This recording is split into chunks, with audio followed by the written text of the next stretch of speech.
Aku diperlakukan seperti pembantu oleh ibu mertua dan adik iparku sendiri.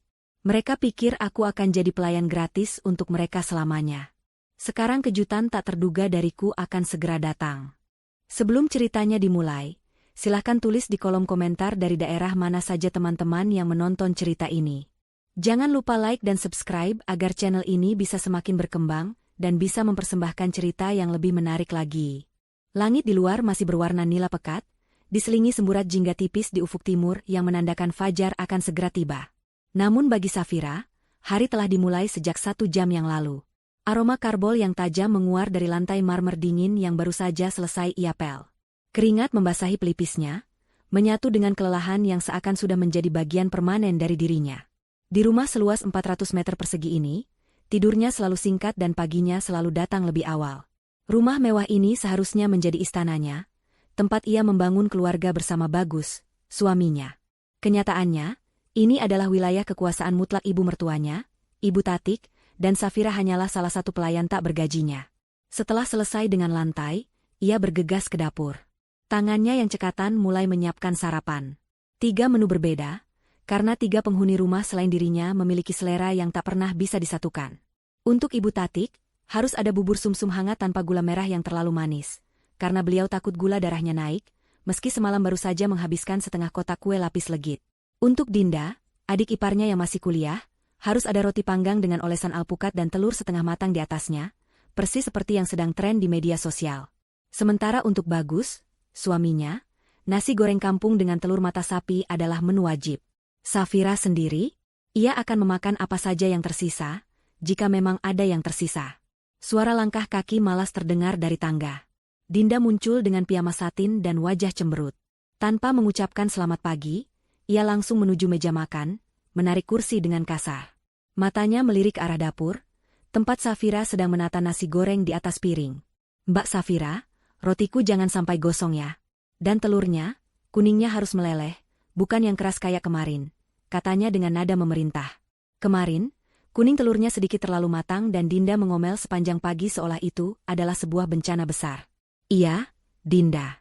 Ini sudah siap," jawab Safira lembut, sambil meletakkan sepiring roti panggang yang sempurna di hadapan adik iparnya. Dinda hanya bergumam, langsung sibuk dengan ponselnya, memotret sarapannya dari berbagai sudut untuk diunggah ke media sosial dengan takarir, "Sarapan sehat pagi ini." Tak ada ucapan terima kasih, tak ada penghargaan atas usaha Safira yang bangun di kegelapan pagi untuk menyiapkan semua itu. Tak lama kemudian, Ibu Tatik turun. Berbeda dengan Dinda yang terang-terangan memerintah, gaya komunikasi Ibu Tatik lebih halus namun menusuk. Ia berjalan mengelilingi ruang makan, jari telunjuknya menyapu permukaan meja, lalu ujung lemari pajangan. Matanya yang tajam seolah bisa menemukan debu mikroskopis yang luput dari pembersihan Safira. "Safira, sepertinya di sudut sana masih kurang bersih. Nanti setelah ini tolong dilap lagi, ya? Malu kalau ada tamu lihat rumah kelihatan kotor," ujarnya, sambil duduk di kursinya. Safira hanya mengangguk. Padahal, ia baru saja membersihkan seluruh rumah hingga punggungnya terasa mau patah. "Buburnya, Bu," kata Safira, menyajikan semangkuk bubur sumsum hangat di hadapan mertuanya. Ibu Tatik menyendoknya sedikit, mengecapnya dengan ekspresi seorang juri kompetisi masak. "Santanmu ini sepertinya kurang segar. Rasanya sedikit berbeda.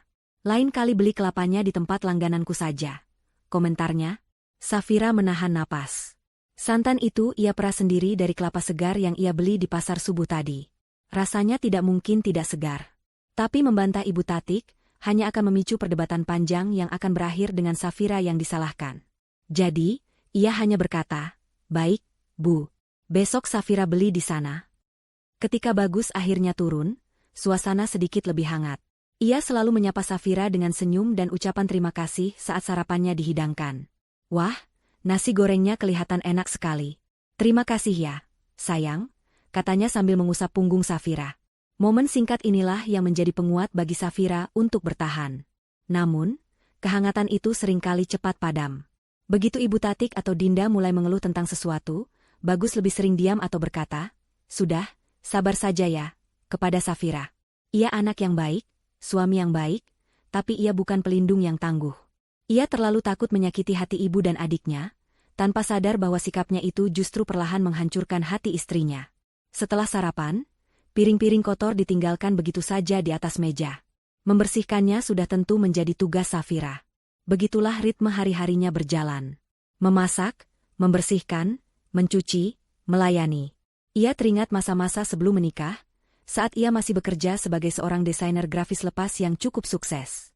Ia punya penghasilan sendiri, punya kebebasan. Ibu Tatik dulu memujinya sebagai calon menantu yang mandiri.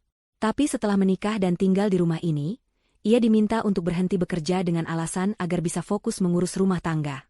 Aset dan tabungannya perlahan terkuras untuk menutupi kebutuhan tak terduga di rumah ini, yang sering disebut Ibu Tatik sebagai pinjaman yang tak pernah kembali.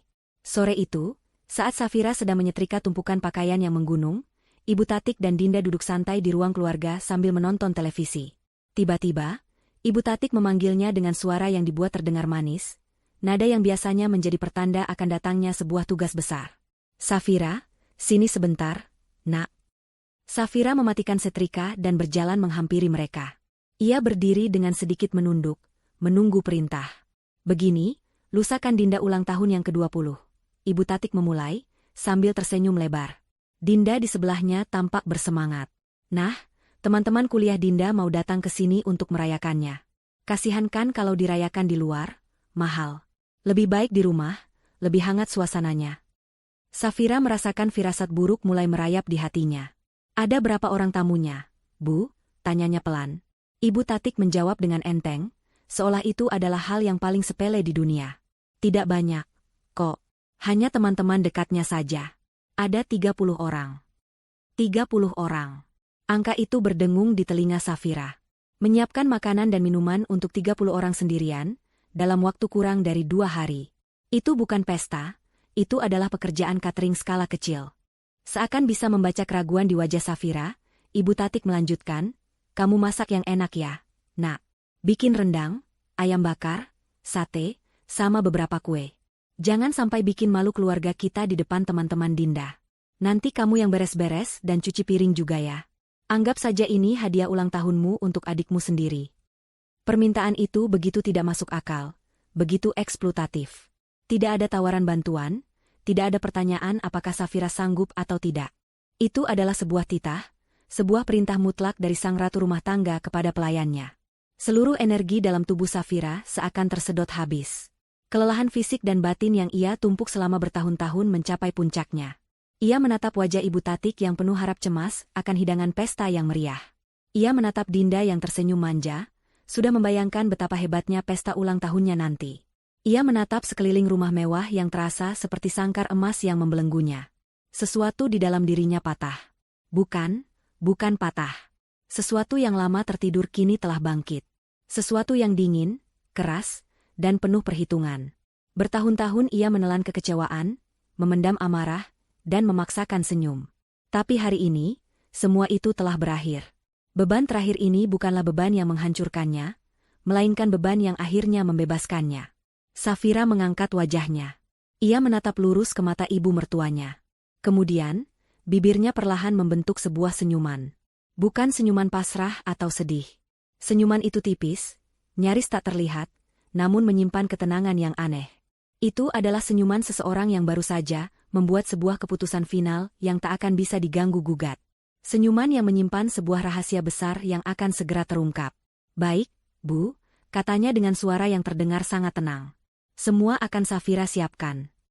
Ibu Tatik dan Dinda tersenyum puas. Sama sekali tidak menyadari badai macam apa yang baru saja mereka bangkitkan di balik senyuman menantunya yang patuh itu. Setelah percakapan singkat yang terasa seperti vonis mati itu, Ibu Tatik dan Dinda kembali fokus pada acara televisi mereka. Keduanya tampak lega dan puas, seolah masalah terbesar mereka hari itu telah terselesaikan dengan sempurna oleh jawaban singkat Safira. Mereka tidak melihat bagaimana Safira berbalik badan dengan gerakan yang kaku, atau bagaimana senyuman di wajahnya langsung lenyap begitu punggungnya menghadap mereka. Bagi mereka, Safira adalah sebuah kepastian, sebuah mesin yang akan selalu berjalan sesuai perintah. Mereka tidak pernah berpikir untuk bertanya, apa yang terjadi jika mesin itu memutuskan untuk berhenti. Safira kembali ke ruang setrika, namun ia tidak lagi menyentuh tumpukan pakaian. Ia hanya berdiri mematung, menatap dinding kosong di hadapannya. Suara tawa dari televisi di ruang keluarga terdengar, seperti gema dari dunia lain. Di dalam kepalanya, suasana hening. Bukan hening yang damai, melainkan hening yang menegangkan, seperti ketenangan sebelum badai besar mengamuk. Selama bertahun-tahun, pikirannya selalu dipenuhi oleh daftar pekerjaan yang tak ada habisnya, oleh kekhawatiran akan kritik mertuanya, oleh harapan agar Bagus mau lebih membelanya. Tapi sekarang, semua itu lenyap. Tergantikan oleh satu hal yang jernih dan tajam, sebuah rencana. Malam harinya, setelah memastikan semua orang di rumah tertidur lelap, Safira menyelinap masuk ke kamarnya. Ia tidak menyalakan lampu, hanya membuka laptopnya di atas pangkuan. Cahaya dari layar menerangi wajahnya yang tampak pucat namun penuh tekad. Ini bukan saatnya untuk menangis atau mengasihani diri sendiri. Itu adalah bagian dari dirinya yang lama, Safira yang lemah dan selalu berharap pada orang lain. Safira yang baru ini tidak berharap, ia bertindak. Jarinya menari di atas papan ketik. Pertama, ia membuka situs maskapai penerbangan. Kilas balik melintas di benaknya. Ia teringat akan mimpinya sebelum menikah, untuk berlibur sendirian ke luar negeri, menjelajahi tempat baru, merasakan kebebasan. Kuala Lumpur, Malaysia. Nama kota itu muncul begitu saja di kepalanya. Cukup dekat, namun terasa cukup jauh untuk sebuah pelarian. Tanpa ragu, ia memilih jadwal penerbangan paling pagi untuk keesokan harinya. Saat sampai pada pilihan kelas penerbangan, ia berhenti sejenak. Biasanya, ia akan memilih kelas ekonomi yang paling murah. Tapi kali ini berbeda. Ini bukan sekadar perjalanan, ini adalah sebuah pernyataan. Dengan jari yang mantap, ia mengklik pilihan First Class. Biarlah ini menjadi hadiah pertama untuk dirinya sendiri, untuk keberanian yang akan ia ambil. Pembayaran lunas dilakukan menggunakan rekening bank rahasia yang ia miliki, tempat ia menyimpan sisa-sisa penghasilannya dari proyek desain lepas yang sesekali masih ia kerjakan secara diam-diam. Tiket sudah di tangan, atau lebih tepatnya, sudah ada di kotak masuk emailnya. Langkah kedua adalah mengamankan masa depannya. Ia membuka situs internet banking. Di sana, ada rekening bersama atas namanya dan Bagus, yang isinya tak seberapa karena selalu digunakan untuk kebutuhan rumah tangga. Lalu, ada rekening tabungan pribadinya yang isinya terus-menerus dipinjam oleh Ibu Tatik untuk berbagai alasan, mulai dari arisan hingga perbaikan mobil. Dengan beberapa kali klik, ia memindahkan seluruh sisa dana dari rekening pribadinya ke rekening rahasia yang baru saja ia gunakan untuk membeli tiket. Jumlahnya tidak fantastis, tapi cukup untuk memulai hidup baru. Ia tidak menyentuh rekening bersama. Uang itu adalah milik Bagus juga, dan masalahnya bukan dengan suaminya, melainkan dengan sistem keluarga yang membelenggunya. Langkah terakhir adalah yang paling krusial. Ia membuka folder tersembunyi di dalam laptopnya yang ia beri nama, resep kue. Di dalamnya, tidak ada resep apapun. Yang ada hanyalah pindaian dokumen-dokumen penting, akta kelahiran, ijazah, sertifikat keahlian, dan yang terpenting, salinan akta rumah yang mereka tinggali.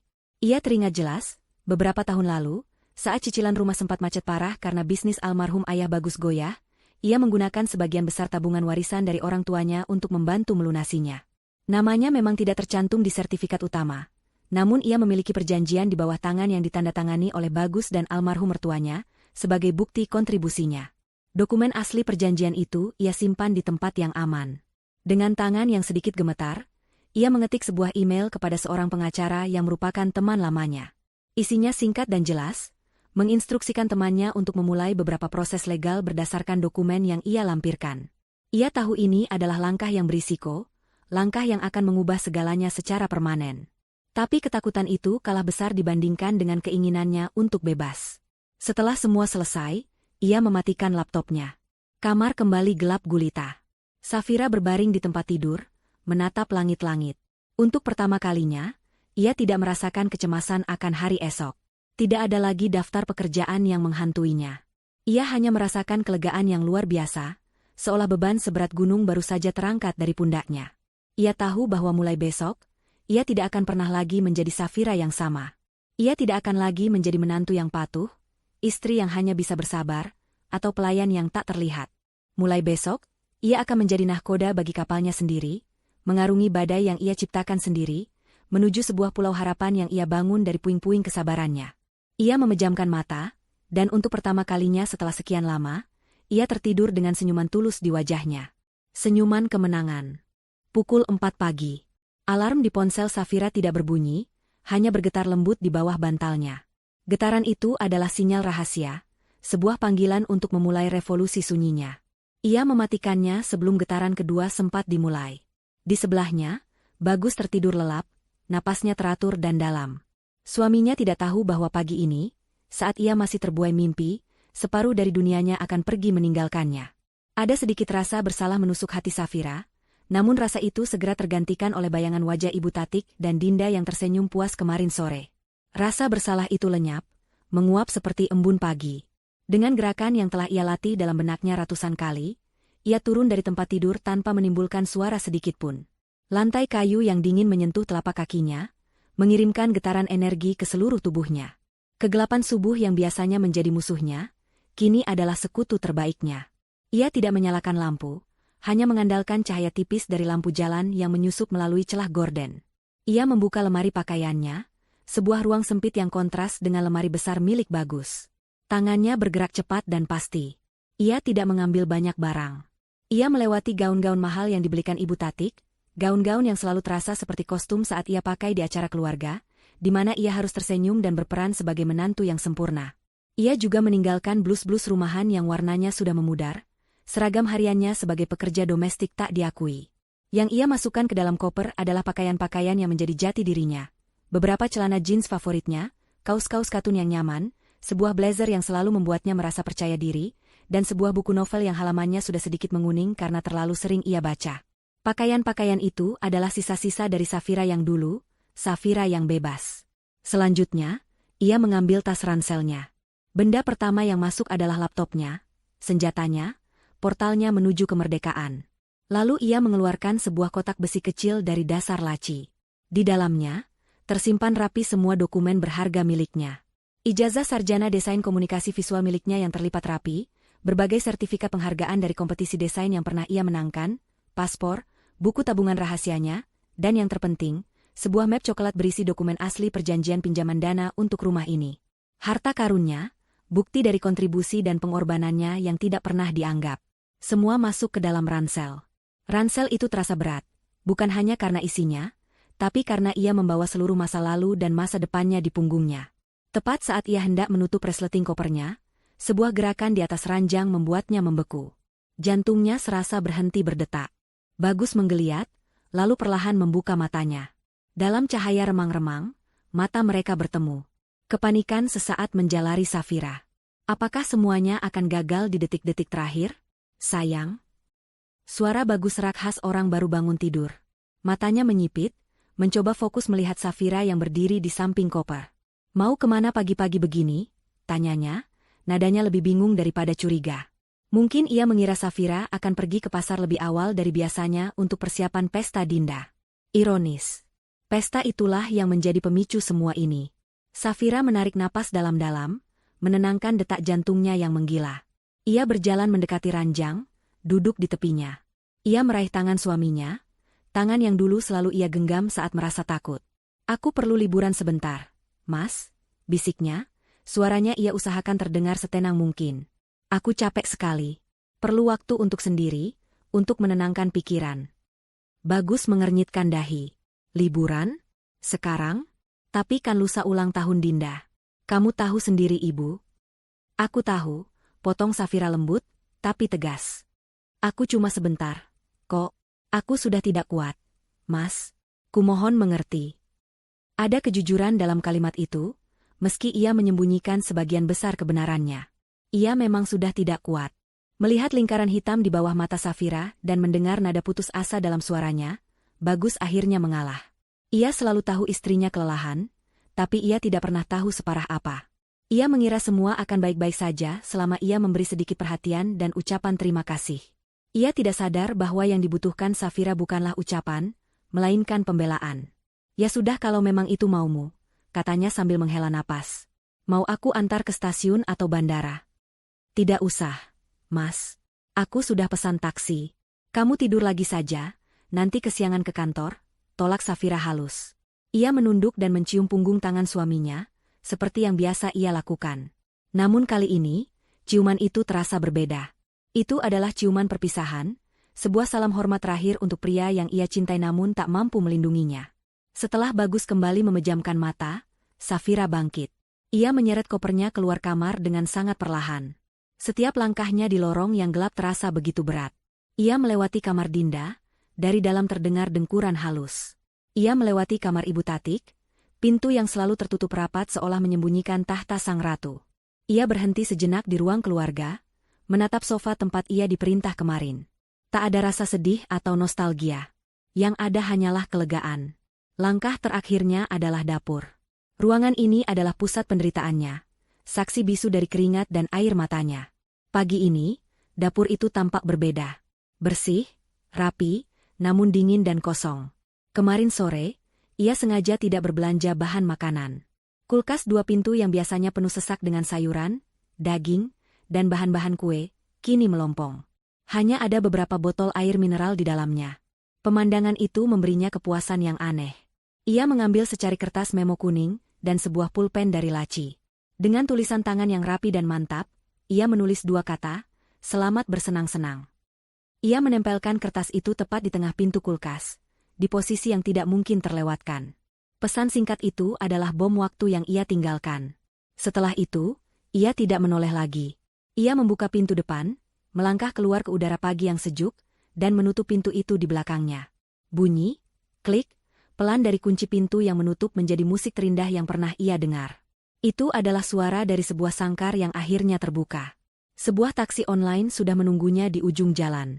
Saat mobil itu melaju, Safira melihat dari kaca spion, rumah megah itu tampak semakin kecil dan semakin kecil, hingga akhirnya lenyap di telan tikungan. Ia tidak menangis. Ia hanya tersenyum. Perjalanan menuju bandara terasa seperti transisi antara 2 dunia. Jalanan kota yang mulai ramai oleh orang-orang yang berangkat kerja, menjadi latar belakang pemandangan bagi Safira. Setiap orang di mobil lain, di motor, atau di halte bus, sedang menjalani hari yang sama seperti hari-hari mereka sebelumnya. Hanya Safira yang sedang menuju sebuah awal yang sepenuhnya baru. Biasanya di jam seperti ini, ia sedang sibuk di dapur, berkutat dengan wajan dan panci, memastikan sarapan semua orang siap tepat waktu. Pagi ini, ia duduk dengan tenang di kursi belakang taksi, memandangi dunia luar yang seolah baru pertama kali ia lihat dengan jelas. Beban tak kasat mata yang selama ini menekan pundaknya telah terangkat, membuatnya bisa duduk lebih tegak. Setibanya di bandara, suasana terminal keberangkatan yang sibuk tidak membuatnya gentar. Justru, anonimitas di tengah keramaian memberinya rasa aman. Ia berjalan menuju counter check-in khusus penumpang kelas utama. Petugas yang ramah menyambutnya dengan senyuman tulus, bukan senyuman merendahkan yang biasa ia dapatkan. "Selamat pagi, Ibu Safira. Koper Anda biar kami yang urus. Ini boarding pass dan undangan masuk ke lounge. Semoga perjalanannya menyenangkan," kata petugas itu. Diperlakukan dengan hormat oleh orang asing terasa begitu menyegarkan. Di dalam lounge, kemewahan yang tenang menyambutnya. Sofa-sofa empuk, pilihan makanan dan minuman yang melimpah, serta suasana yang jauh dari hiruk-pikuk. Ia memilih tempat duduk di dekat jendela besar yang menghadap langsung ke landasan pacu.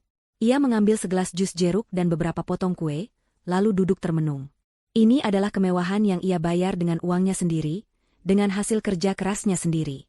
Bukan kemewahan semu seperti tinggal di rumah mertuanya, di mana semua fasilitas harus ia bayar dengan keringat dan harga dirinya. Ia mengeluarkan ponsel lamanya dari dalam tas. Tidak ada panggilan tak terjawab atau pesan dari Bagus. Mungkin suaminya itu benar-benar kembali tidur dan belum menyadari apa-apa. Ia menatap layar ponsel itu sejenak, lalu dengan satu gerakan pasti, ia mematikannya. Ia mengeluarkan kartu SIM dari dalamnya, mematahkannya menjadi 2, dan membuangnya ke tempat sampah. Selesai. Babak itu telah ia tutup. Kemudian, ia mengeluarkan sebuah ponsel baru yang masih terbungkus rapi di dalam kotaknya, ponsel yang ia beli beberapa minggu lalu untuk persiapan ini. Ia memasang kartu SIM baru dengan nomor Malaysia yang sudah ia siapkan. Panggilan untuk penerbangannya diumumkan. Jantungnya berdebar kencang, kali ini bukan karena takut, melainkan karena antusiasme. Ia berjalan santai menuju gerbang keberangkatan. Saat melangkah masuk ke dalam pesawat, seorang pramugari menyambutnya dengan ramah, "Selamat datang di penerbangan kami, Ibu Safira. Mari saya antarkan ke kursi Anda." Kursinya sangat luas dan nyaman, lebih mirip sebuah singgasana kecil. Ia bisa merebahkan kakinya sepenuhnya, sesuatu yang mustahil ia bayangkan di kehidupannya yang lama. Momen yang paling ia tunggu pun tiba.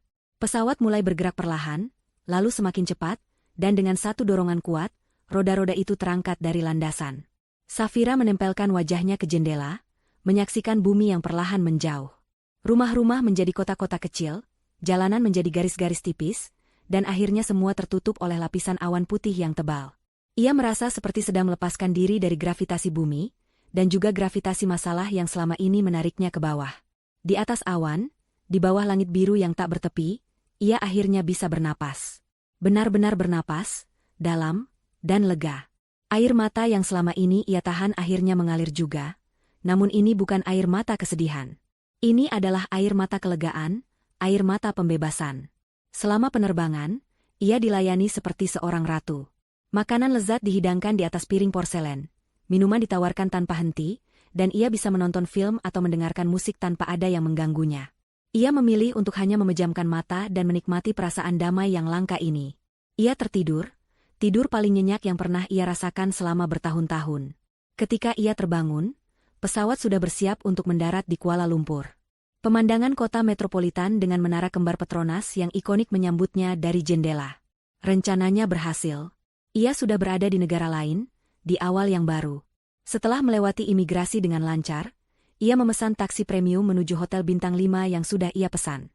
Kamar hotelnya berada di lantai tinggi, dengan jendela kaca dari lantai ke langit-langit yang menyuguhkan pemandangan kota yang spektakuler. Safira meletakkan ranselnya, berjalan ke arah jendela, dan meletakkan telapak tangannya di kaca yang dingin. Di bawah sana, kehidupan berjalan dengan ritmenya sendiri, sebuah dunia baru yang siap ia jelajahi. Ia berhasil. Ia telah melakukannya. Perasaan kemenangan yang hangat menjalari seluruh tubuhnya. Setelah mandi air hangat dan berganti pakaian yang nyaman, ia duduk di sofa empuk di kamarnya. Ia menyalakan ponsel barunya dan menghubungkannya ke jaringan Wi-Fi hotel. Ada beberapa pesan masuk di aplikasi obrolan amannya. Salah satunya dari pengacara temannya. Safira membukanya, lalu memulai sebuah panggilan video. Di layar, muncul wajah seorang pria parubaya yang rapi dan profesional, duduk di sebuah kantor yang tampak resmi. "Selamat siang, Ibu Safira." "Selamat sudah sampai dengan selamat," sapa pria itu, yang Safira panggil Pak Ansori. Wajah Safira kini tampak tenang dan penuh kendali.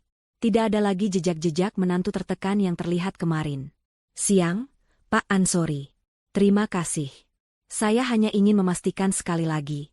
Semua sudah siap sesuai rencana, kan, Pak?" Pak Ansori mengangguk dengan yakin. "Sudah, Bu Safira. Tim kami akan bergerak besok siang, tepat saat acara ulang tahun itu seharusnya dimulai.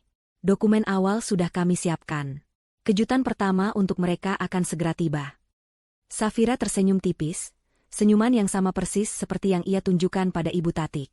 Senyuman dingin yang penuh perhitungan. "Bagus," katanya. "Pastikan mereka benar-benar terkejut. Dapur yang kosong hanyalah pembuka. Kejutan yang sebenarnya, pertunjukan utama dari balas dendamnya, akan segera dimulai. Dan ia akan menyaksikannya dari jauh, dari singgasananya yang baru di atas awan." Dinda terbangun karena sinar matahari yang menerobos masuk melalui jendela kamarnya yang besar. Ia meregangkan tubuhnya di atas kasur empuk, merasa seperti seorang putri raja. Hari ini adalah harinya. Usianya genap 20 tahun, sebuah tonggak sejarah penting dalam hidupnya.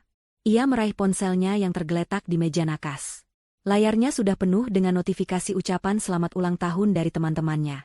Ia tersenyum puas, membalas beberapa pesan dengan emoji hati dan ucapan terima kasih. Pikirannya sudah melayang ke pesta nanti siang.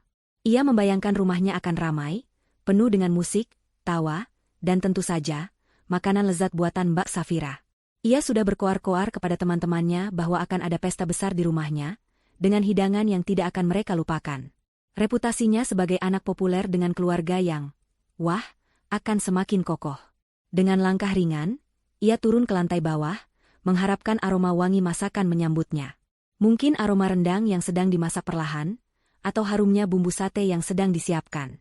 Namun, saat kakinya menapaki anak tangga terakhir, yang ia rasakan hanyalah keanehan. Sunyi. Terlalu sunyi. Biasanya pada jam 9 pagi seperti ini, dapur akan menjadi pusat aktivitas yang sibuk. Suara wajan, blender, atau setidaknya suara Safira yang sedang bersenandung kecil sambil memasak akan terdengar. Hari ini, yang terdengar hanyalah detak jam dinding besar di ruang keluarga. "Mbak Safira," panggilnya dengan suara sedikit keras. Tidak ada jawaban. Di saat yang hampir bersamaan, Ibu Tati keluar dari kamarnya. Wajahnya memancarkan aura kepuasan seorang jenderal yang pasukannya akan segera memenangkan pertempuran.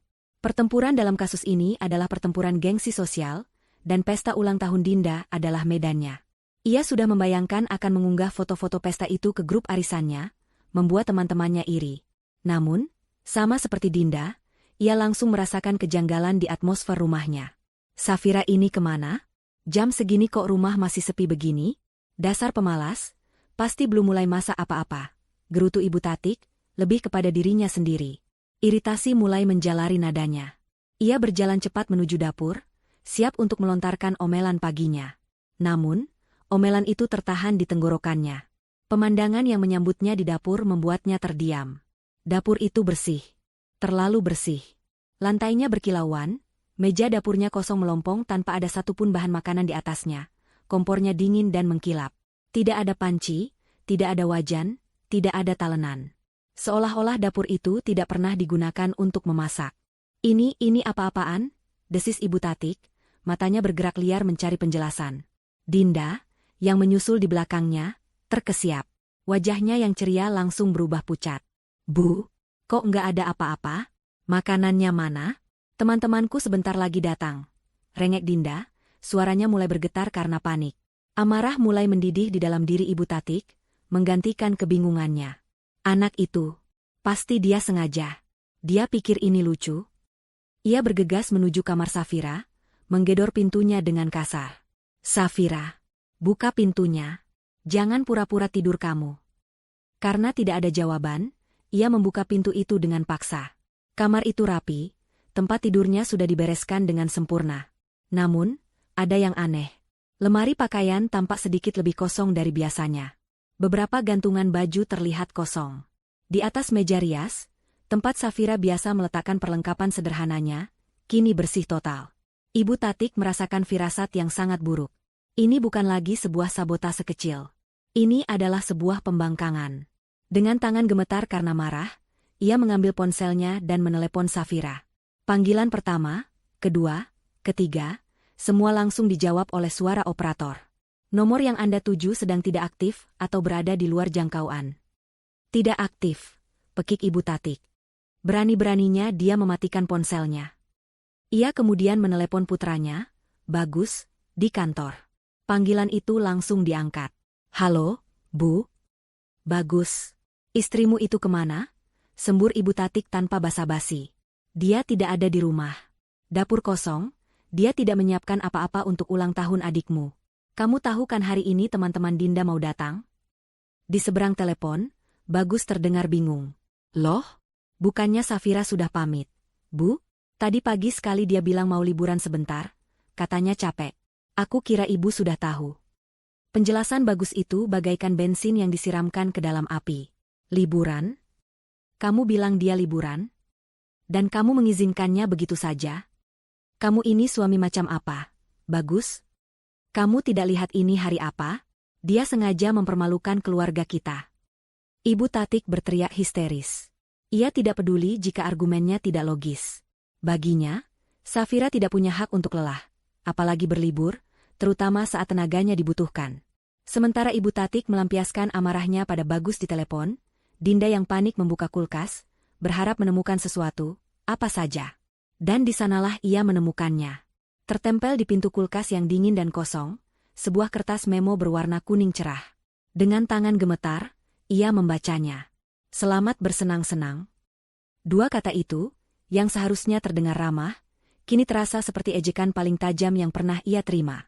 Itu adalah tawa kemenangan Safira dari kejauhan. Ibu. Panggil Dinda dengan suara lirih. Ibu Tatik, yang baru saja menutup telepon dengan kasar, menoleh. Ia melihat kertas di tangan putrinya, merebutnya, dan membacanya. Wajahnya memerah padam, urat di lehernya menonjol. Ia meremas kertas itu hingga menjadi bola kecil tak berbentuk. Ia merasa dipermainkan, direndahkan. Harga dirinya, yang selama ini ia bangun setinggi langit, terasa diinjak-injak oleh menantunya sendiri.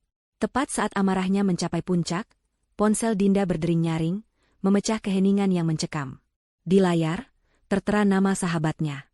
Dengan enggan, Dinda mengangkatnya. Dinda, selamat ulang tahun. Aku sama anak-anak sudah di jalan, nih. Paling 15 menit lagi sampai. Sudah tidak sabar makan rendang buatan Mbak Safira. Dunia Dinda dan Ibu Tatik seakan runtuh seketika. 15 menit. Pasukan tamu undangan akan segera tiba di medan perang yang kosong, di sebuah pesta yang tidak pernah ada. Kepanikan total melanda mereka. 15 menit terasa seperti 15 detik. Waktu yang begitu singkat itu dihabiskan Ibu Tatik dan Dinda dalam kepanikan yang kacau balau. Ibu Tatik, dengan tangan yang masih gemetar karena amarah, mencoba membuka aplikasi pesan antar makanan di ponselnya. Ia mengetik, catering untuk 30 orang, dengan panik. Namun, semua penyedia jasa catering menampilkan pemberitahuan yang sama. Pemesanan harus dilakukan minimal 1 atau 2 hari sebelumnya. Pesanan mendadak dalam jumlah besar mustahil dipenuhi. Harapannya untuk menyelamatkan situasi dengan sihir teknologi pupus sudah. Bagaimana ini, Bu? Mereka sudah mau sampai. Isak Dinda, air matanya mulai mengalir, merusak riasan wajah yang sudah ia persiapkan sejak pagi. Ulang tahun impiannya berubah menjadi mimpi buruk dalam sekejap. Diam kamu. Jangan cuma menangis, bentak Ibu Tatik, melampiaskan frustrasinya pada putrinya. Cepat bantu ibu keluarkan semua kue kering dan minuman botol yang ada di lemari. Mereka berdua membongkar lemari dapur dengan tergesa-gesa, mengeluarkan apapun yang bisa disajikan. Beberapa toples kue nastar sisa lebaran, beberapa bungkus keripik kentang, dan beberapa botol sirup. Mereka menatanya di atas meja makan dengan panik. Hasilnya sangat menyedihkan. Hidangan itu lebih cocok untuk tamu lebaran yang datang mendadak, bukan untuk sebuah pesta ulang tahun ke-20 yang digembar-gemborkan akan meriah. Tepat saat mereka selesai, bel rumah berbunyi. Jantung mereka serasa berhenti berdetak. Itu adalah rombongan tamu pertama, sekitar 5 orang teman terdekat Dinda. Dengan senyum yang dipaksakan hingga terasa kaku, Dinda membuka pintu. "Hai, Dinda. Selamat ulang tahun." Sapa mereka serempak, sambil menyerahkan kado. Mata mereka langsung menyapu ke dalam rumah, mencari tanda-tanda kemeriahan pesta. Namun, yang mereka lihat hanyalah ruang tamu yang hening, tanpa dekorasi, tanpa musik, dan Ibu Tatik yang berdiri canggung di dekat meja makan. Hai, makasih ya sudah datang. Ayo, masuk dulu," kata Dinda, suaranya terdengar sumbang. Kecanggungan langsung menyelimuti ruangan. Teman-temannya duduk di sofa, saling berpandangan dengan bingung.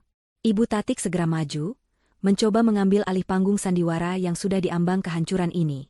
"Aduh, maaf ya, anak-anak," katanya dengan suara yang dibuat-buat terdengar prihatin. "Ini ada sedikit masalah. Catering yang sudah ibu pesan dari jauh-jauh hari tiba-tiba menelepon, katanya mobil mereka mogok di jalan. Macet parah sekali. Tapi mereka janji sebentar lagi pasti sampai. Kok? Jadi, sambil menunggu, silakan dinikmati dulu camilan seadanya ini ya." Itu adalah kebohongan yang lemah, dan semua orang di ruangan itu sepertinya tahu. Tapi demi kesopanan, teman-teman Dinda hanya mengangguk dan mengambil beberapa keping kue kering dengan ragu. Mereka mencoba memulai obrolan ringan, namun suasana sudah terlanjur aneh.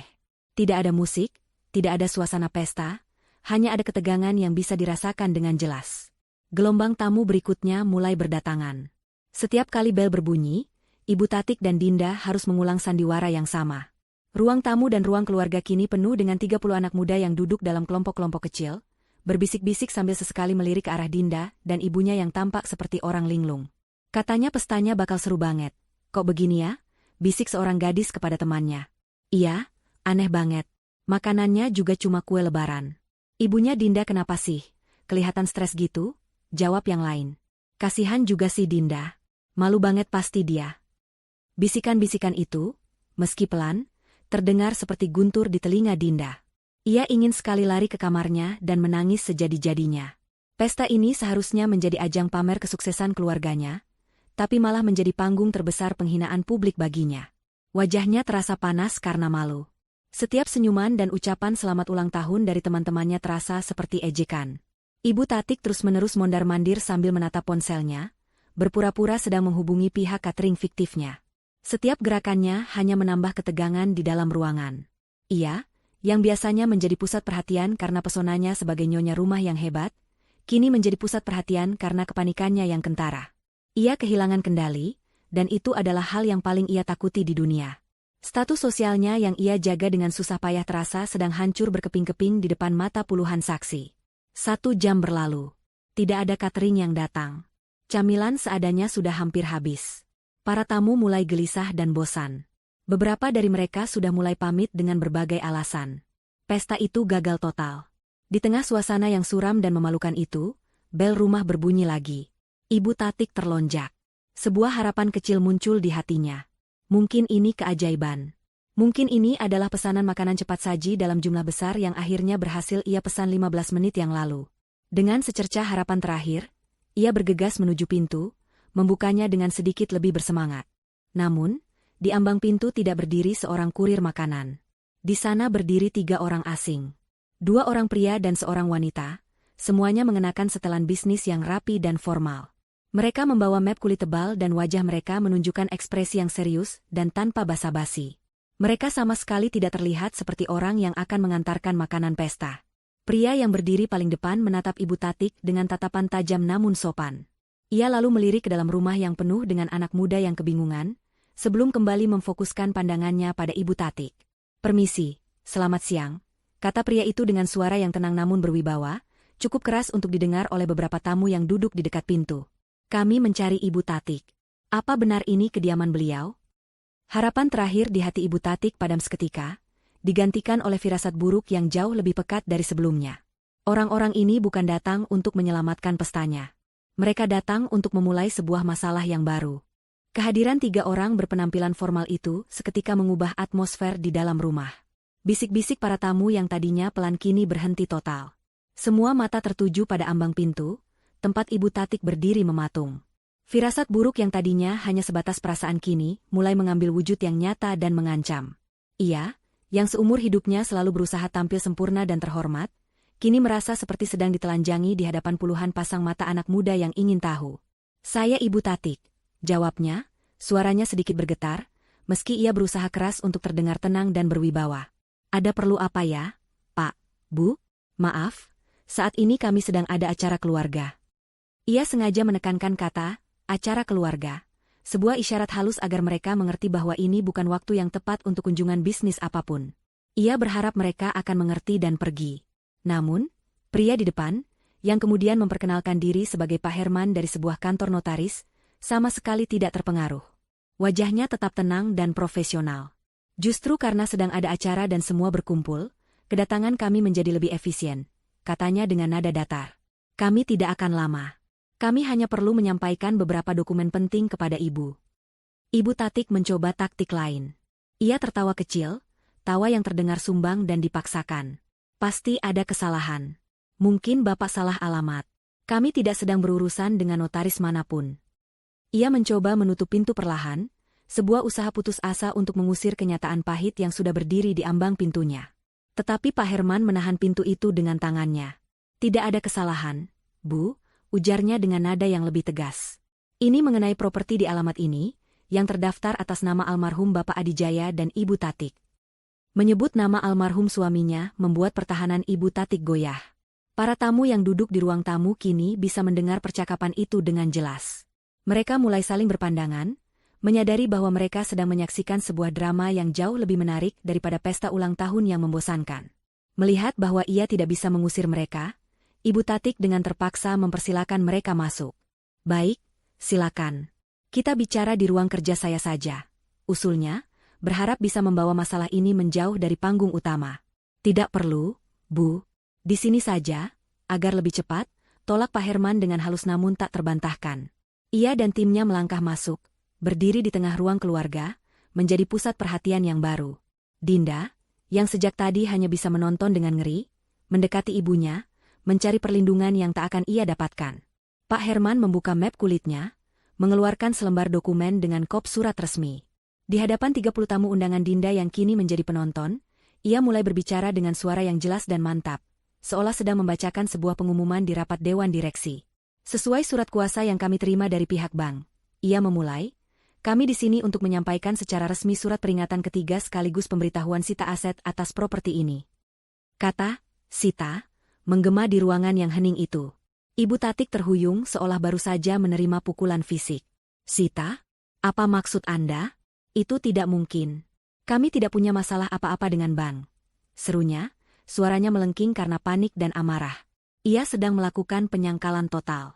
Baginya, citra keluarganya yang terpandang dan kaya raya tidak boleh runtuh, terutama tidak di depan teman-teman Dinda. Pak Herman tetap tenang menghadapi ledakan emosi itu. Ia sudah terbiasa dengan reaksi seperti ini. Menurut catatan pihak bank, Cicilan atas pinjaman dengan agunan properti ini telah menunggak selama 6 bulan terakhir. Pihak bank telah mengirimkan surat peringatan pertama dan kedua, namun tidak mendapatkan tanggapan. Saya tidak pernah menerima surat apapun, sanggah Ibu Tatik cepat. Kebohongan itu keluar begitu saja dari mulutnya. Sebenarnya, ia ingat pernah melihat beberapa surat dari bank, namun ia mengabaikannya, menganggapnya hanya kesalahan administrasi atau masalah sepele yang akan hilang dengan sendirinya. Ia terlalu sibuk menjaga penampilan luar, hingga lupa merawat fondasi keuangannya yang rapuh.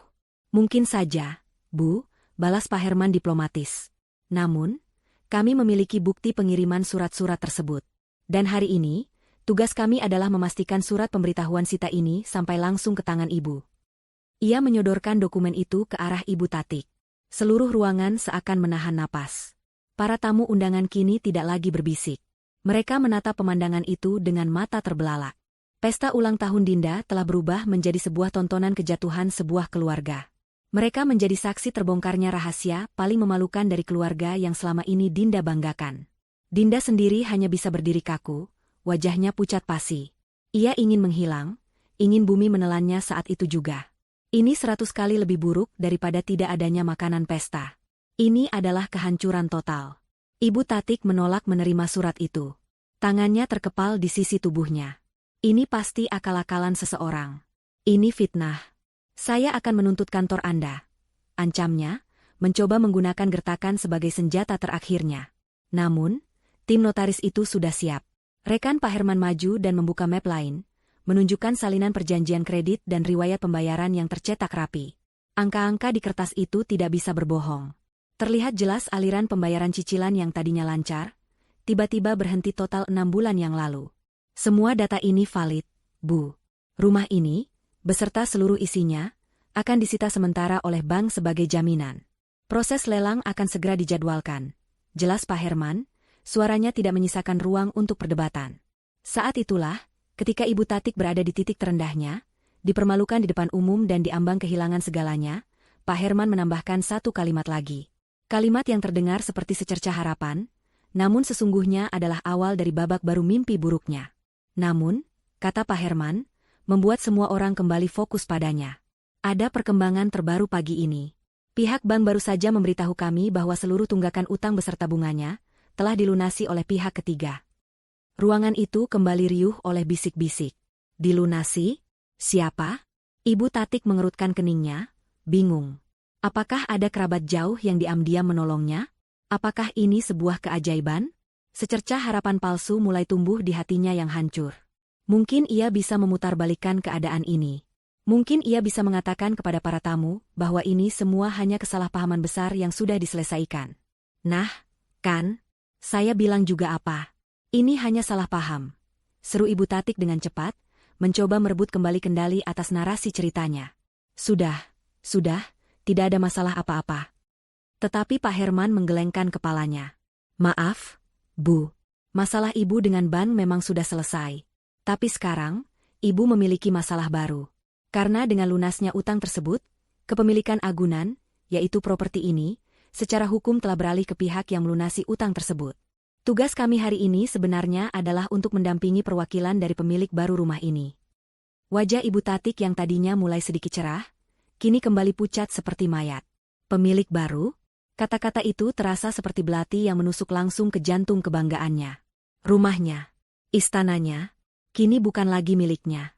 Harapan palsu yang sempat mekar di hati Ibu Tatik hancur berkeping-keping, lebih menyakitkan daripada keputusasaan itu sendiri. Ruangan yang penuh sesak itu terasa menyempit, dinding-dinding seolah merapat untuk menghimpitnya. Pemilik baru. Dua kata itu terus berputar di kepalanya, menolak untuk dimengerti. Bagaimana mungkin? Siapa yang tega melakukan ini padanya? Ia merasa seperti karakter utama dalam sebuah sinetron tragis, di mana semua kemalangan datang bertubi-tubi tanpa jeda. Pemilik baru? Anda jangan mengada-ada. Suaranya bergetar, campuran antara amarah dan ketakutan. Tidak ada yang berhak mengambil rumah ini dari saya. Ini rumah peninggalan suami saya. Pak Herman dari kantor notaris hanya menatapnya dengan ekspresi tenang, seolah semua argumen Ibu Tatik tidak ada artinya. Secara hukum, Bu, ketika sebuah aset yang diagunkan ditebus oleh pihak lain, kepemilikannya berpindah tangan. Itu adalah prosedur standar. Klien tersebut telah membeli utang Ibu dari bank, dan dengan demikian, membeli hak atas rumah ini. Tepat saat Ibu Tatik hendak melontarkan sanggahan lain yang sia-sia, sebuah suara wanita yang tenang dan berwibawa terdengar dari arah pintu yang masih terbuka. Mungkin saya bisa membantu menjelaskan. Semua kepala serentak menoleh ke arah sumber suara. Di ambang pintu, berdiri seorang wanita berusia akhir 30-an. Ia mengenakan setelan blazer berwarna krem yang elegan, rambutnya ditata rapi, dan ia membawa sebuah tas kerja kulit yang tampak mahal. Auranya memancarkan profesionalisme dan kepercayaan diri yang tinggi. Ia melangkah masuk ke dalam ruangan dengan langkah pasti, tatapannya tajam dan fokus. Sama sekali tidak terintimidasi oleh puluhan pasang mata yang menatapnya. Wanita itu berjalan mendekat ke arah tim notaris, mengangguk singkat pada mereka, lalu membalikkan badannya menghadap Ibu Tatik. Para tamu undangan, terutama Dinda dan teman-temannya, hanya bisa menonton dalam diam. Mereka benar-benar lupa bahwa ini seharusnya adalah sebuah pesta ulang tahun. Drama yang tersaji di depan mata mereka jauh lebih memikat. "Selamat siang, Ibu Tatik," sapa wanita itu. Suaranya sopan, namun ada nada dingin yang mendasarinya. "Perkenalkan, nama saya Rina. Saya adalah perwakilan hukum dari investor yang telah membeli properti ini." Ibu Tatik menatap wanita bernama Rina itu dari atas ke bawah. Penampilannya yang sempurna dan sikapnya yang tenang, membuatnya semakin terintimidasi. "Investor?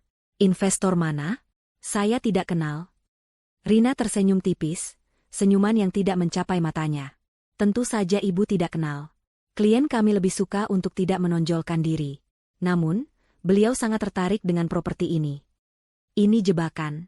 Kalian semua berkomplot untuk merampas rumah saya," tuduh Ibu Tatik, suaranya semakin histeris. Ia menunjuk ke arah Rina dan tim notaris secara bergantian. Rina menghela napas panjang, seolah sedang berhadapan dengan anak kecil yang sedang mengamuk.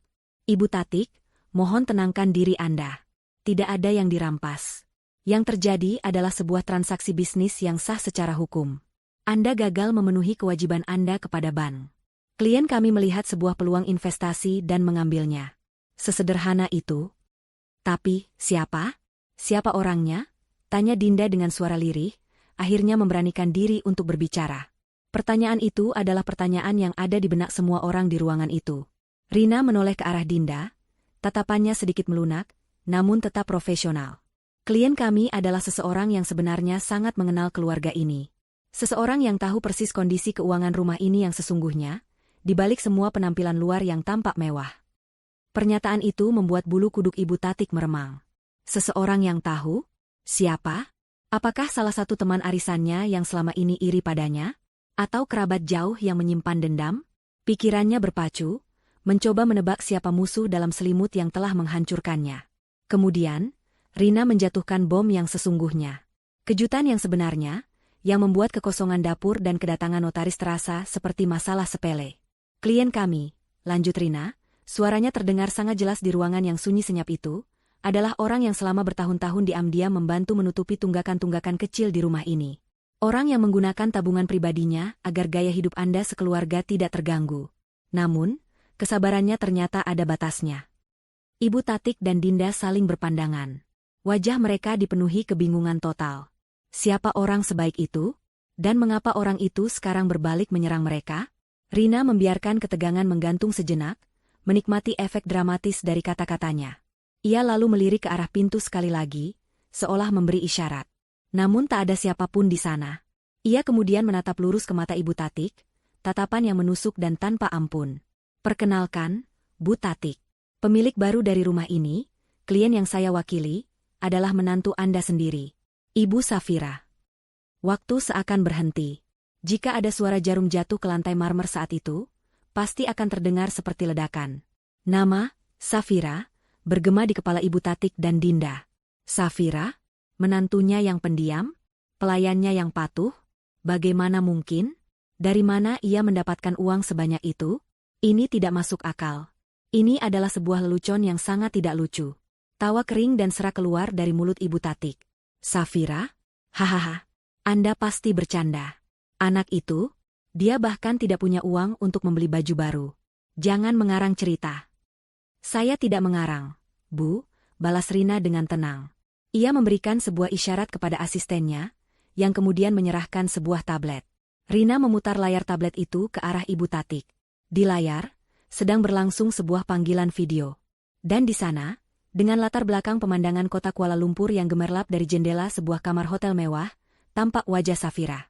Ia tidak lagi mengenakan daster kusamnya. Rambutnya tergerai indah, wajahnya dirias tipis, dan ia mengenakan gaun santai yang elegan. Ia menatap lurus ke kamera, dan untuk pertama kalinya, Ibu Tatik melihat tatapan mata menantunya dengan jelas. Bukan lagi tatapan takut atau pasrah, melainkan tatapan dingin seorang pemenang. "Selamat siang, Ibu," sapa Safira dari layar, suaranya terdengar jernih melalui pengeras suara tablet. Ibu Tatik mundur selangkah, seolah melihat hantu. Seluruh tamu undangan kini berkerumun, mencoba melihat layar tablet itu. Mereka menjadi saksi dari sebuah pembalasan dendam yang terencana dengan sempurna. "Sesuai perjanjian," kata Rina, suaranya kini menjadi suara hakim yang membacakan vonis. "Klien kami, Ibu Safira, memberikan Anda dan keluarga waktu 1 kali 24 jam untuk mengemasi barang-barang pribadi Anda dan mengosongkan rumah ini." Pernyataan itu adalah pukulan terakhir. Palu godam yang menghancurkan sisa-sisa harga diri dan kekuasaan Ibu Tatik. Ia bukan lagi ratu di istana ini. Ia hanyalah seorang penyewa yang masa kontraknya telah habis. Dan pemilik baru rumah itu, ironisnya, adalah orang yang selama ini ia perlakukan seperti keset. Keheningan yang mencekam pasca pengumuman Rina pecah oleh suara tawa sumbang Ibu Tatik. Tawa itu bukan tawa kegembiraan, melainkan tawa histeri seseorang yang akal sehatnya berada di ambang kehancuran. Ia menunjuk-nunjuk layar tablet yang masih menampilkan wajah tenang Safira. "Dia? Pemilik rumah ini? Jangan bercanda. Dari mana dia dapat uang? Pasti dia mencurinya. Dia mencuri dari kami," tuduhnya liar, mencari-cari kambing hitam atas kejatuhannya sendiri. Di seberang panggilan video, Safira hanya menggelengkan kepala perlahan, ekspresi wajahnya menunjukkan kekecewaan, bukan amarah. "Aku tidak pernah mencuri sepeser pun, Bu," katanya dengan suara yang mantap. "Uang itu adalah uangku. Uang dari hasil kerjaku sebelum menikah, uang warisan dari almarhum orang tuaku, dan uang dari proyek-proyek desain yang diam-diam aku kerjakan saat kalian semua sudah tidur. Uang yang sama, yang sebagian selalu Ibu pinjam, tanpa pernah dikembalikan." Setiap kata yang diucapkan Safira adalah sebuah fakta yang menusuk. Ibu Tatik teringat saat-saat ia meminta uang pada Safira untuk berbagai alasan, membayar kartu kredit, arisan, atau sekadar untuk membeli tas baru, selalu dengan janji akan segera diganti. Janji yang tidak pernah ia tepati. Ia selalu menganggap uang Safira adalah uang keluarga, yang berarti uangnya juga. "Dan uang yang sama," lanjut Safira, nadanya semakin dingin, "yang aku gunakan untuk membayar tunggakan cicilan rumah ini beberapa tahun lalu saat bisnis almarhum Bapak goyah. Aku punya bukti perjanjiannya. Uang yang selama ini diam-diam aku transfer setiap bulan untuk menutupi kekurangan, agar Ibu dan Dinda tetap bisa hidup mewah tanpa perlu tahu bahwa keuangan keluarga sebenarnya sudah di ujung tanduk." Pengakuan ini adalah sebuah bom baru. Rahasia yang selama ini Ibu Tatik sembunyikan rapat-rapat, bahkan dari putranya sendiri, kini terbongkar. Ia selalu menjaga citra bahwa ia adalah manajer keuangan keluarga yang hebat, padahal kenyataannya ia hanya pandai menutupi lubang dengan cara menggali lubang yang baru. Ia tidak pernah tahu, atau mungkin tidak mau tahu, bahwa selama ini jaring pengamannya adalah menantunya yang ia pandang sebelah mata. Kesabarannya habis saat ia diminta menjadi pelayan di pesta Dinda. Saat itulah ia memutuskan untuk berhenti membayar. Ia tahu persis kapan surat peringatan ketiga akan datang. Ia merencanakan semuanya dengan presisi seorang jenderal perang. Pesta ulang tahun Dinda bukanlah penyebab, melainkan panggung yang sempurna untuk eksekusinya. Di tengah kekacauan itu, sesosok pria menerobos kerumunan tamu. Itu adalah Bagus. Wajahnya tampak cemas dan bingung. Rupanya setelah ditelepon ibunya, ia merasakan firasat yang sangat buruk dan memutuskan untuk langsung pulang dari kantor. Pemandangan yang menyambutnya membuatnya tertegun. Ibunya yang histeris, adiknya yang menangis terseduh-seduh, puluhan teman adiknya yang menatap dengan iba dan penasaran, serta beberapa orang asing berpenampilan formal di tengah ruang keluarga. "Ada apa ini sebenarnya?" tanya Bagus dengan suara keras. Matanya kemudian tertuju pada layar tablet di tangan Rina. Ia melihat wajah istrinya, Safira, berada di tempat yang asing namun tampak damai. "Safira? Sayang, kamu di mana? Apa yang terjadi?" Sebelum Safira sempat menjawab, Ibu Tatik langsung menyerbu putranya. "Bagus, lihat istrimu itu. Dia sudah gila. Dia bekerja sama dengan orang-orang ini untuk mengambil rumah kita." Namun, Bagus tidak lagi mendengarkan ibunya. Ia mendengar penjelasan dari Pak Herman dan Rina. Mereka menjelaskan semuanya dari awal, dengan tenang dan didukung oleh dokumen-dokumen yang tak terbantahkan. Bagus mendengarkan tentang tunggakan cicilan, tentang surat-surat peringatan yang diabaikan, dan puncaknya, tentang bagaimana Safira yang selama ini menjadi penyelamat rahasia mereka. Untuk pertama kalinya dalam hidupnya, Bagus melihat ibunya dengan mata yang sepenuhnya terbuka. Ia tidak lagi melihat sosok ibu yang agung dan selalu benar. Ia melihat seorang wanita yang dibutakan oleh gengsi, yang egois, dan yang telah menindas istrinya sendiri hingga ke batas kemampuannya. Ia teringat semua keluhan Safira yang selama ini ia anggap sebagai hal sepele. Ia teringat bagaimana ia selalu meminta Safira untuk bersabar demi menjaga perasaan ibunya. Ia sadar, kesabarannya lah yang telah mendorong Safira hingga sejauh ini. Rasa bersalah yang luar biasa menghantamnya. Ia menatap ibunya dengan tatapan yang belum pernah ia tunjukkan sebelumnya. Tatapan kekecewaan yang mendalam. Jadi, selama ini Safira yang menyelamatkan muka ibu di depan semua orang, suaranya bergetar. Dan kemarin, ibu memintanya memasak untuk 30 orang sebagai balasannya? Begitukah, Bu? Ibu Tatik tidak bisa menjawab. Kebenaran telah menelanjanginya sepenuhnya. Bagus kemudian mengambil tablet dari tangan Rina, menatap wajah istrinya di layar. Ada air mata menggenang di pelupuk matanya. Safira, maafkan aku, bisiknya, suaranya parau. Maafkan aku karena tidak pernah melihatmu. Maafkan aku karena tidak pernah membelamu.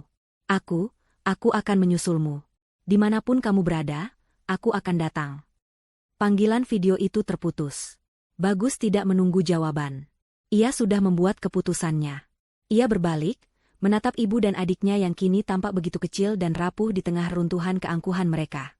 Ia tidak mengatakan apa-apa lagi. Ia hanya berjalan lurus menuju kamarnya di lantai atas, melewati para tamu yang memberinya jalan dalam diam. Mereka semua tahu, pertunjukan utama telah berakhir. Beberapa dari mereka mulai pamit satu persatu, meninggalkan Dinda dan Ibu Tatik sendirian dalam kehancuran pesta dan hidup mereka. 1 minggu kemudian, pemandangan dari balkon sebuah apartemen mewah di pusat kota Kuala Lumpur tampak menakjubkan. Langit pagi dihiasi warna oranye dan merah muda, menyambut matahari yang perlahan terbit di antara gedung-gedung pencakar langit. Safira duduk di sebuah kursi rotan yang nyaman, menyesap teh hangat sambil menikmati pemandangan. Kedamaian yang ia rasakan begitu nyata, sangat kontras dengan kehidupan penuh tekanan yang baru saja ia tinggalkan. Di seberangnya, Bagus duduk sambil menatapnya. Ia benar-benar menepati janjinya. 2 hari setelah kejadian itu, ia menyusul Safira ke Malaysia, hanya membawa 1 koper berisi pakaian dan seluruh sisa tabungannya. Pertemuan pertama mereka di lobi hotel terasa canggung, dipenuhi oleh keheningan dan tatapan penuh penyesalan dari Bagus. Ia tidak meminta Safira untuk kembali. Ia hanya meminta satu hal, kesempatan kedua untuk memulai segalanya dari nol, bersamanya.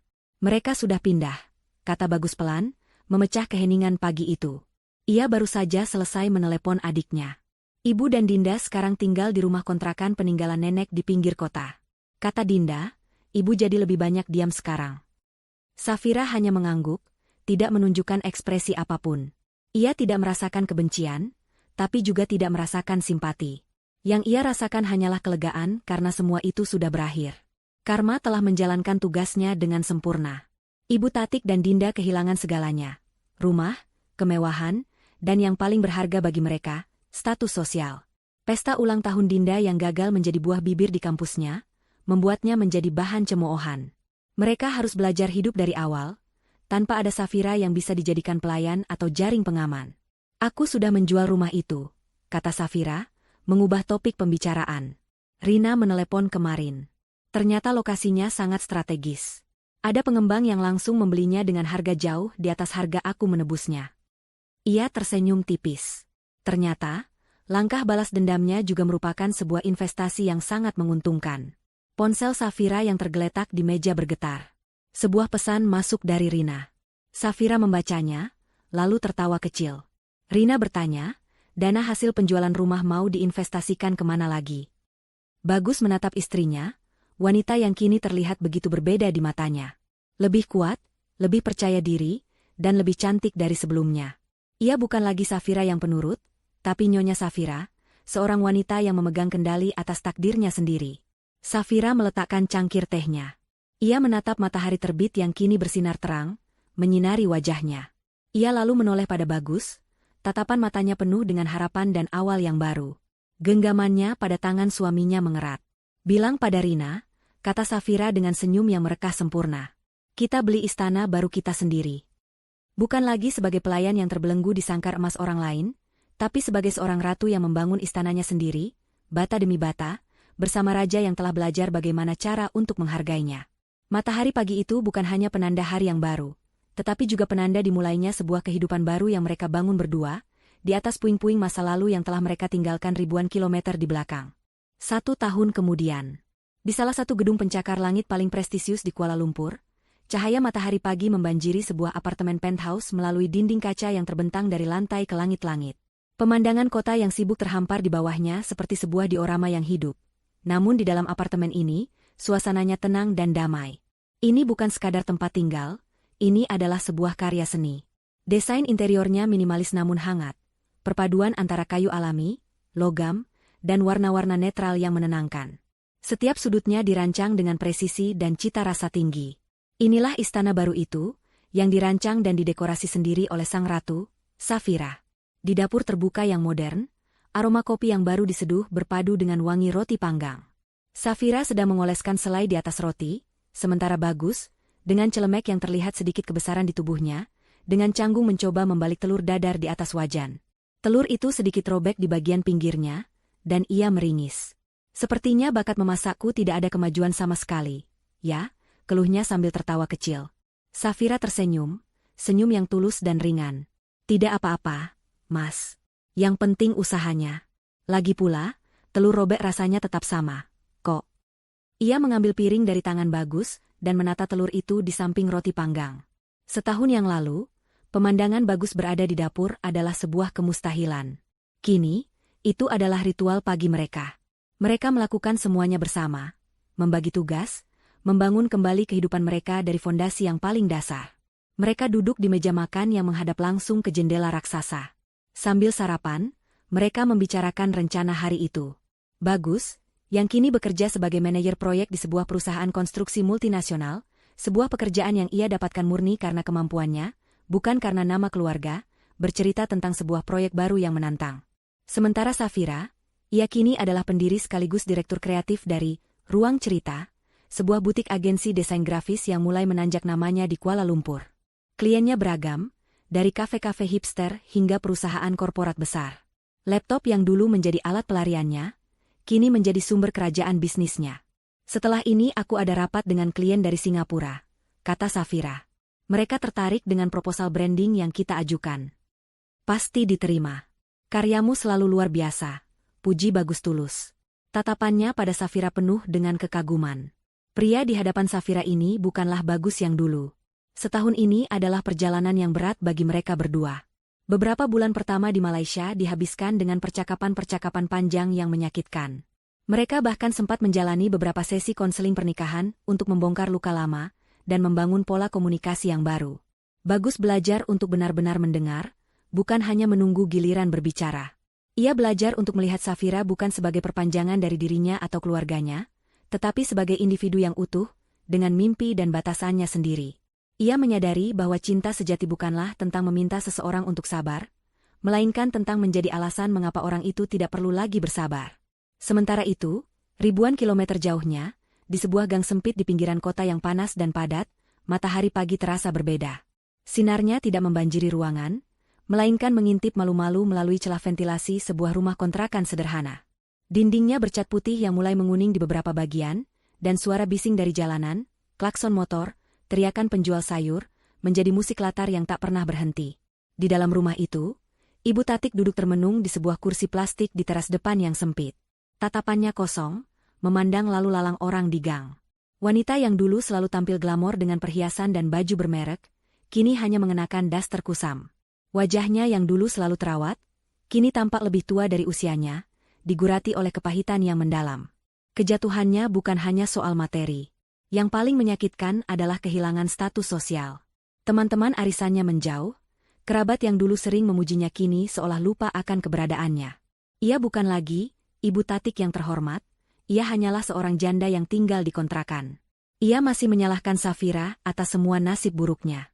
Di matanya, Safira adalah ular berbisa yang ia pelihara, yang mematuknya saat ia lengah. Ia tidak pernah sekalipun melakukan introspeksi. tidak pernah menyadari bahwa kerajaannya hancur karena kezalimannya sendiri. Setiap hari, ia menghabiskan waktunya dengan mengeluh tentang betapa tidak nyamannya rumah kontrakannya, betapa tidak enaknya makanan yang ia masak sendiri, dan betapa berbedanya hidupnya sekarang. Ia terpenjara dalam kenangan masa lalunya yang gemilang, sebuah penjara yang ia ciptakan sendiri. "Bu, aku berangkat kerja dulu." Suara itu membuyarkan lamunan Ibu Tatik. Dinda berdiri di ambang pintu, sudah mengenakan seragam sebuah kedai kopi ternama. Rambutnya diikat ekor kuda, dan wajahnya tampak lelah meski hari masih pagi. Setelah bencana ulang tahunnya, ia sempat berhenti kuliah selama 1 semester karena malu dan tidak punya biaya. Kenyataan memaksanya untuk mencari pekerjaan. Pengalaman pertamanya di dunia kerja, berdiri berjam-jam, melayani pelanggan yang kadang-kadang kasar, membersihkan meja yang kotor, adalah sebuah kejutan besar bagi putri manja itu. Awalnya, ia membenci setiap detiknya. Namun perlahan, sesuatu dalam dirinya mulai berubah. Setiap ringgit yang ia hasilkan dengan keringatnya sendiri terasa begitu berharga. Ia mulai mengerti nilai dari kerja keras. Ia mulai mengerti betapa beratnya tugas yang dulu diemban Safira sendirian setiap hari, tanpa bayaran dan tanpa ucapan terima kasih. Rasa benci pada Safira perlahan terkikis, digantikan oleh sebuah pemahaman yang samar dan rasa malu yang mendalam. "Ya sudah, pergi sana," jawab Ibu Tati ketus. "Gajimu itu tidak seberapa, tidak akan cukup untuk mengembalikan kita ke rumah lama." Dinda menghela napas. Dulu, ia pasti akan merajuk atau balas membentak. Sekarang, ia hanya merasa lelah. "Setidaknya kita masih bisa makan, Bu," katanya pelan, lalu berbalik dan berjalan keluar dari gang sempit itu, menuju kehidupannya yang baru, kehidupan yang keras namun nyata. Sore harinya, saat sedang beristirahat di ruang karyawan kedai kopinya, Dinda melakukan sesuatu yang sudah lama ia pikirkan.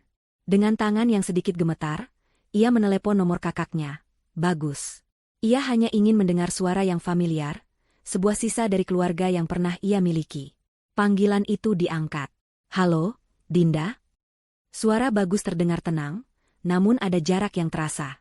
"Halo, Mas. Apa kabar?" tanya Dinda canggung. Mereka berbincang singkat. Dinda tidak mengeluh, ia hanya menceritakan tentang pekerjaannya.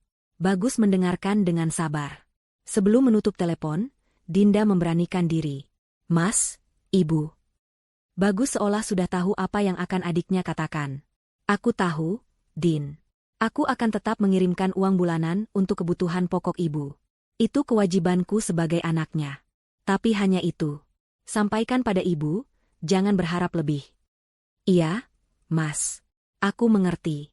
Terima kasih," jawab Dinda lirih. Panggilan itu berakhir. Di Kuala Lumpur, Bagus meletakkan ponselnya di meja. Safira, yang sedang duduk di sofa sambil membaca buku, menatapnya. "Adikmu?" Bagus mengangguk. Dia terdengar berbeda. Lebih dewasa. Ia lalu menceritakan keputusannya untuk tetap mengirim uang untuk ibunya. "Kamu tidak apa-apa dengan keputusanku." Safira menutup bukunya, berjalan mendekati Bagus dan duduk di sampingnya. Ia meraih tangan suaminya. "Tentu saja aku tidak apa-apa. Dia ibumu, Mas. Melakukan kewajibanmu tidak berarti kamu harus membiarkan racunnya masuk lagi ke dalam hidup kita. Ada perbedaan besar antara tanggung jawab dan belenggu." Bagus menatap istrinya dengan penuh rasa syukur. Ia tahu ia telah menemukan kembali hartanya yang paling berharga. Malam itu, mereka berdiri di balkon, memandangi kerlipan lampu kota yang tak berujung. Telepon dari Dinda hanyalah sebuah riak kecil dari masa lalu yang jauh. Masa depan mereka terbentang luas di hadapan mereka, cerah dan penuh kemungkinan. Safira menyandarkan kepalanya di bahu Bagus. Ia tidak lagi merasa seperti seorang pelayan di istana orang lain. Ia adalah seorang ratu yang telah berjuang merebut kembali kerajaannya, dan kini ia berdiri tegak di menara tertinggi istananya sendiri. Sebuah istana yang dibangun bukan di atas tanah warisan atau kemewahan semu, melainkan di atas puing-puing penindasan, yang disatukan kembali oleh keberanian, kecerdasan, dan cinta yang telah belajar dari kesalahannya.